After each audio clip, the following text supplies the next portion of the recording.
Judith's counsel. 14. Then Judith said to them, "Listen to me, my friends. Take this head and hang it upon the parapet of your wall." 2. As soon as day breaks and the sun rises on the earth, each of you take up your weapons, and let every able-bodied man go out of the town. Set a captain over them, as if you were going down to the plain against the Assyrian outpost. Only do not go down. 3.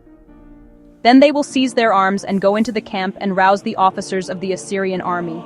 They will rush into the tent of Holofernes and will not find him. Then panic will come over them, and they will flee before you. 4. Then you and all who live within the borders of Israel will pursue them and cut them down in their tracks. 5.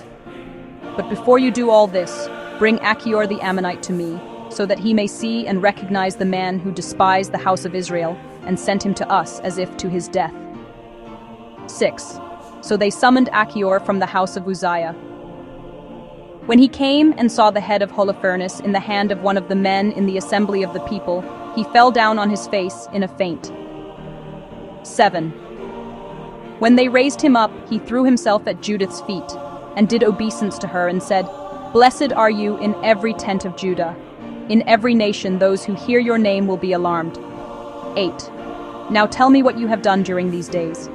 So Judith told him in the presence of the people all that she had done, from the day she left until the moment she began speaking to them. 9. When she had finished, the people raised a great shout and made a joyful noise in their town. 10. When Achior saw all that the God of Israel had done, he believed firmly in God. So he was circumcised and joined the house of Israel, remaining so to this day. Holofernes' death is discovered. 11. As soon as it was dawn, they hung the head of Holofernes on the wall. Then they all took their weapons, and they went out in companies to the mountain passes. 12.